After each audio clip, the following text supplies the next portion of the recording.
চলুন বন্ধুরা, আজকে শিখে নেই ভেজিটেবিল চপের রেসিপি বাড়িতে বানানো।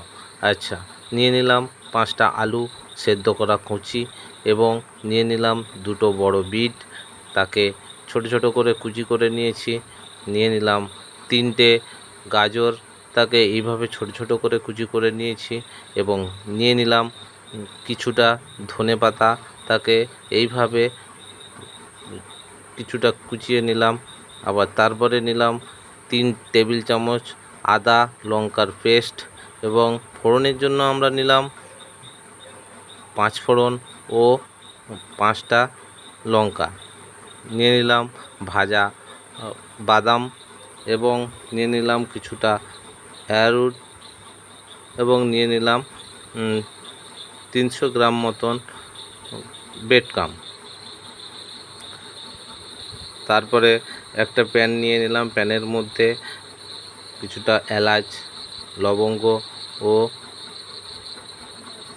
দারচিনি।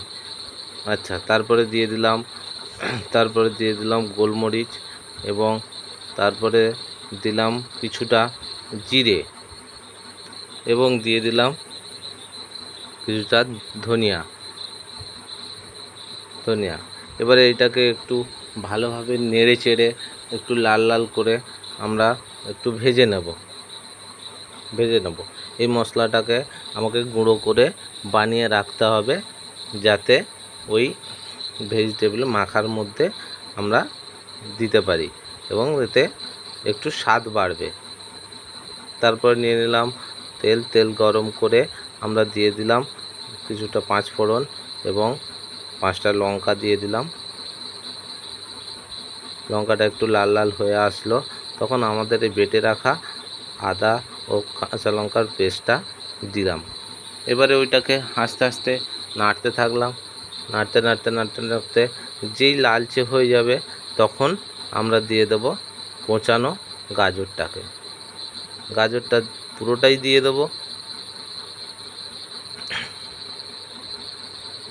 এবারে দিয়ে দেব কুচিয়ে রাখা বিটটা দিয়ে দিলাম। আস্তে আস্তে দিয়ে দেবো, পুরোটাই দিয়ে দেবো। দিয়ে দেওয়ার পরে আমরা এবারে করব কি, স্বাদ মতো লবণটা ওর মধ্যে অ্যাড করে একটু নেড়ে চেড়ে নেব।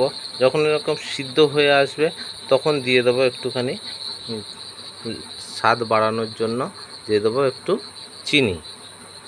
এবারে একটু নেড়ে চেড়ে নেব। তারপরে রাখা আমাদের যে সেদ্ধ আলুটাকে এভাবে ওর মধ্যে কড়ার মধ্যে দিয়ে দিলাম। পুরোটা দিয়ে দেব। যে আমরা 5টা আলু রেখেছিলাম, 5টা আলুর পুরোটা পেস্ট করা ওটা দিয়ে দেব। দিয়ে একটু নাড়তে থাকবো। নাড়তে হালকা আঁচের মধ্যে রাখতে যখন একটু ড্রাই ভাব আসবে তখন ওটার মধ্যে যে ইয়েটা আছে, আমাদের গুঁড়ো মশলাটা অ্যাড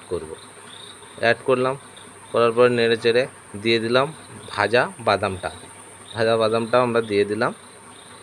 দিয়ে আবার একটু নেড়ে চেড়ে নেওয়ার পরে দিয়ে দেব আমাদের কুচিয়ে রাখা ধনেপাতাটা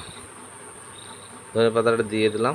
দেওয়ার পরে ওটাকে আমরা ঠান্ডা করে এভাবে একটু ডেলা পাকিয়ে আমরা অ্যারোরুটের ওপরে চুবিয়ে আমরা ব্রেডক্রামের ওপরে দিয়ে ভালোভাবে একটা ভেজিটেবিলের শেপ নিয়ে আসবো।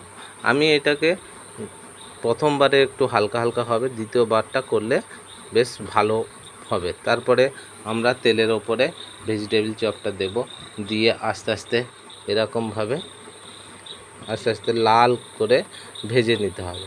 যখন লাল হয়ে আসবে একটা সাইড, তখন আর একটা সাইড উল্টে দেব, দিয়ে আমরা নাবিয়ে তারপরে আমরা নিজেদেরকে সার্ভ করে সুন্দরভাবে পরিবেশন করবেন, দেখবেন এবং নিজেরা বানানোর চেষ্টা করবেন। দেখবেন আমার ভিডিওটা আজকে কেমন লাগলো জানাবেন।